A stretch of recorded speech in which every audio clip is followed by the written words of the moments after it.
No!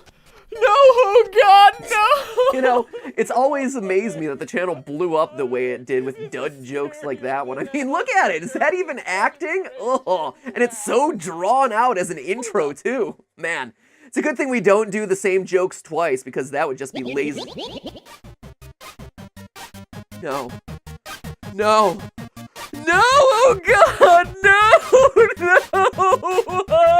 I'm so scared right now. Hold up. If memory serves, this shouldn't do anything.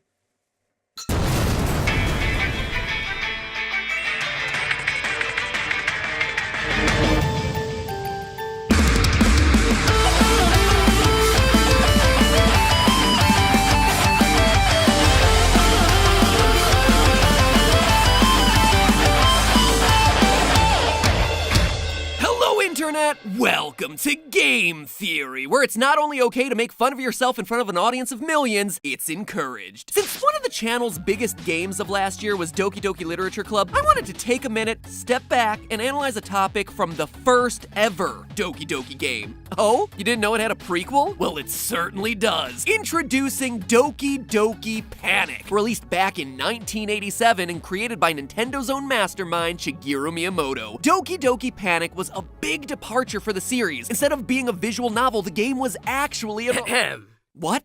Voice of the internet? I'm trying to record an episode here. Yeah, but Doki Doki Panic was a Mario game. Or at least it got me skinned into a Mario game. So they're not related. Outside of sharing the words Doki Doki in the title, no. Wait, but without at-risk teenagers in need of my saving embrace and secret ARGs hidden under the surface, what am I gonna talk about? How about how deadly the bombs are? It was an awesome suggestion by the Mortiest Rick on Reddit. Well, Mortiest Rick, today you're also the loyalist theorist. Even though Doki Doki Super Mario Bros. 2 was just a reskin of a different game, it actually introduced a lot of new stuff to the series that ended up sticking around. Sniffits, Shy Guys, and of course, Bob-Ombs. Fun fact, by the way, this is the first and last time Bob-Ombs would actually have arms. It's a good idea, too. Hate to be around to clean up that mess. They look fleshy.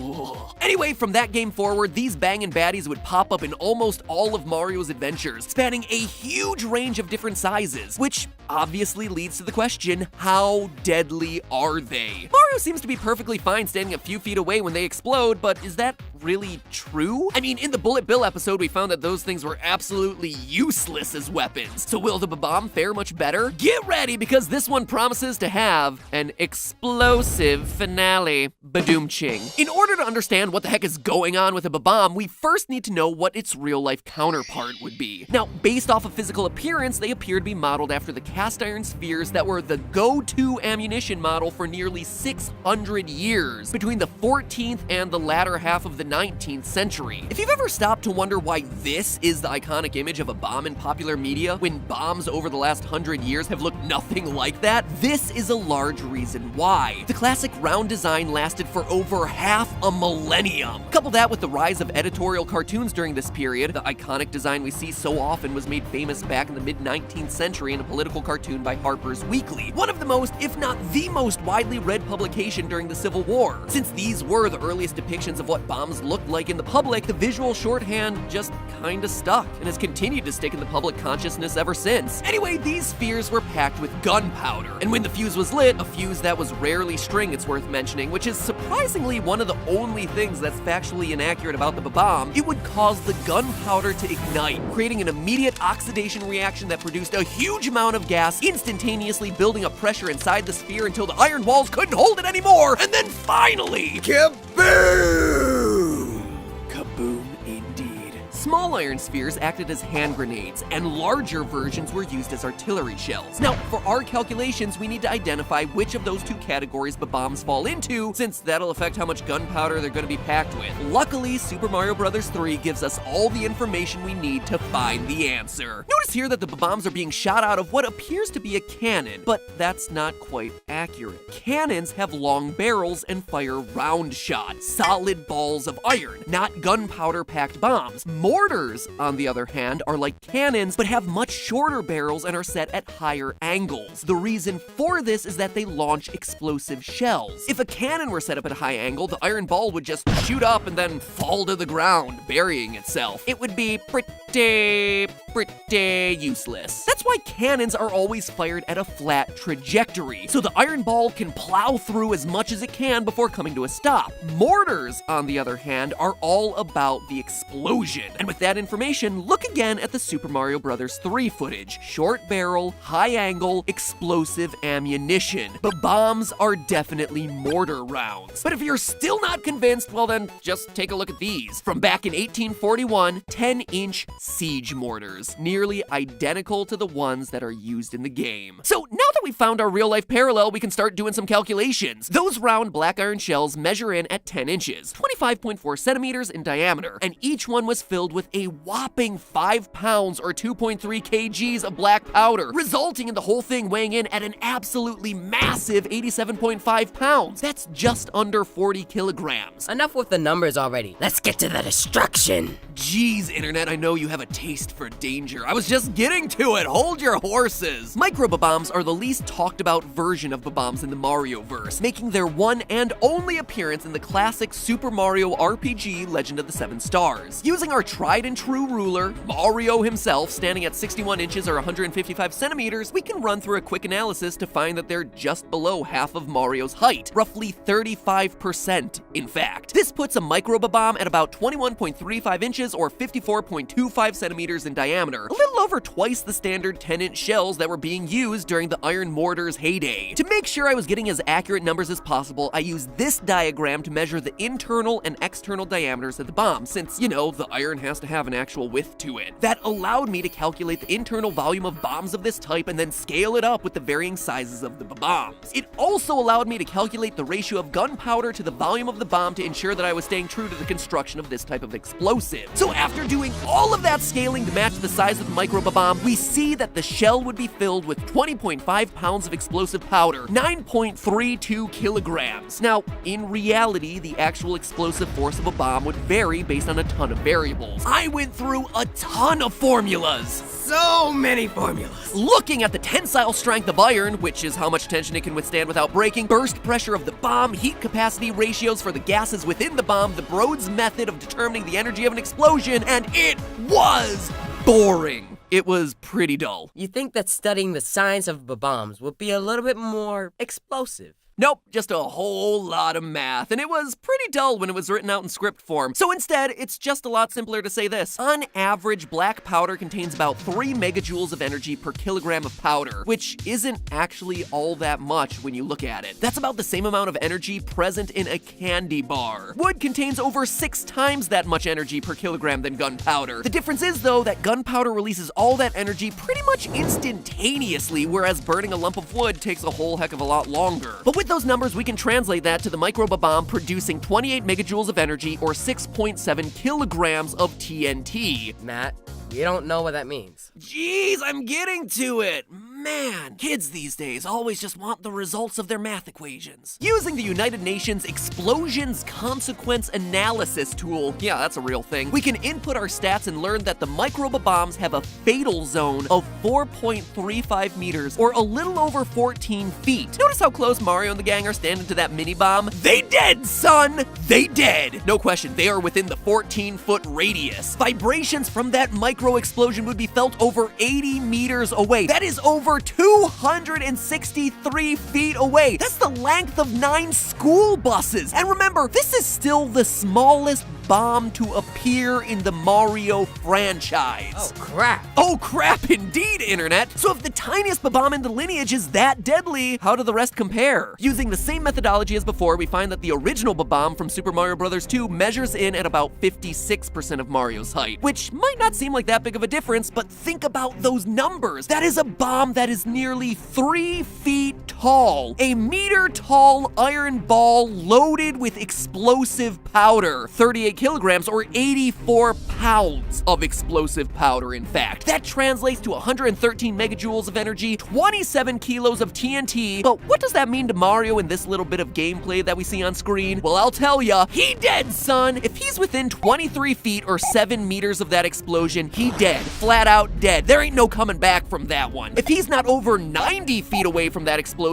or the distance from home plate to first base on a baseball field, his eardrums would burst. And we're not even close to done because the boss Punchinello from Super Mario RPG has one last trick up his sleeve. The standalone biggest bomb in the entire franchise, his last-ditch effort to finish off Mario, the Mega Bomb. Dun dun dun! Like the little roll you got there going on. It's a sexy, dramatic reveal. This massive bomb is twice the height of Mario and comes loaded with, get this, an insane 1,764 kilograms of black powder. For those of you using the stupid Imperial system, that is 4,000 pounds of explosive powder in there. It's a number that translates to 5,291 megajoules of energy just waiting to be released. 1,265 total kilos of TNT. Running it through that UN website, which at this point must be like, Oh, there's Maphead again. You must be doing another Mario video. we get the disgustingly large fatality radius of 25 meters, 82 feet. Remember what I said with the last bomb where running between home and first base you would have your eardrums ruptured? Well, now if you're in that range, you're dead, son. Mario in that mine, you're dead. Like 10 times over at this point. Houses within 100 feet would be demolished because of that blast. That star piece you guys were hunting for is long gone, shattered into irreparable star bits. You're not getting away with just some explosive powder on your face after that one, Mario. The entirety of that mountain would be crumbling down on top of you. Let's put this in visual terms. Even if Mario had a luxury sedan between him and Ground Zero, he would still be killed from the Mega Bomb's explosion. That explosion is so big that it would be felt from over 10 football fields away. And all because Punchinello, that random boss, yeah, he just wanted to be famous. No joke, that is literally the only reason he gives for attacking you in the game. And looking back, based on the fact that he never again appears in a Mario game, shoot, this is like probably the most famous he'll get. Hate to break it to you, buddy. And there you have it, ladies and gentlemen. Your heart better be doki dokiing after encountering those bombs. Little did Nintendo expect that they would be introducing the single deadliest weapon in the Mario franchise by reskinning a simple game. Why stop there? Voice of the internet, you're back. What's up? What about King Bob-Omb? You're ignoring the single largest explosive in the Mario franchise. You would think that, but he's not the largest. Trust me, I measure. Oh, yes, he is. He might not be the biggest in the main series, but if you're looking for a Bob-Omb even bigger than the Mega Bomb, you have to cover Mario Party 9 in the minigame Bombard King Bob-Omb. So you're telling me that I need to leave the canon lore so I can dive deeper into the canon lore? Yup, leave the canon so that way you can dive deeper. Wait a minute.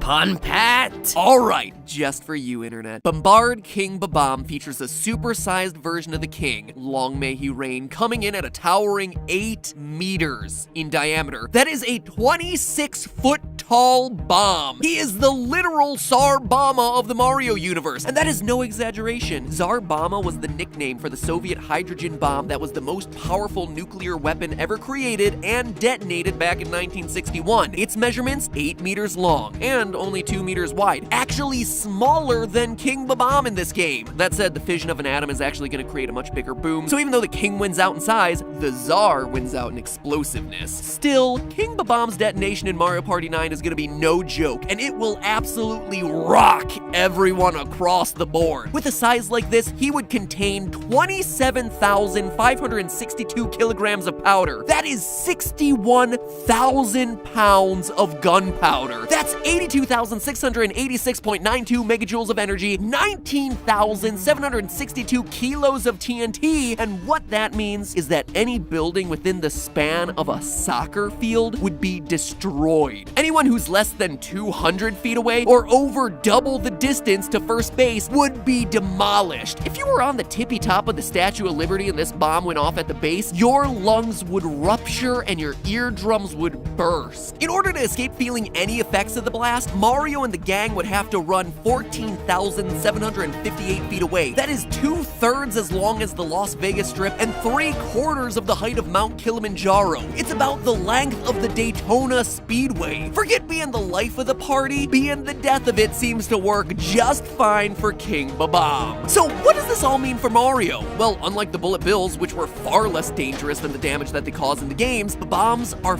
freaking scary. The explosions we find in game are nothing compared to the amount of damage that they would really cause. To make matters worse, I haven't even mentioned the fact that every single one of these bombs would produce a lot of shrapnel, tiny fragments of debris that are fired off as a result of the explosion. I ran the numbers through the Gurney equation to measure the velocity of some of these fragments, and let me tell you, they would be traveling at well over twice the speed of the world's fastest bullet, except here, they're shotgunning out in all different directions. Long story short, the bombs are far and away the deadliest item in Bowser's arsenal. Better work a bit harder on that throwing arm if you want to survive, Mario. But hey, that's just a theory. A game theory. Thanks for watching. And a special thanks to my voice of the internet today, Dominic Dangerfield II, who legitimately not only has the most badass name ever, but also happens to be joining us for a very special recording courtesy of the Make-A-Wish Foundation. Anything you want to say here, Dominic?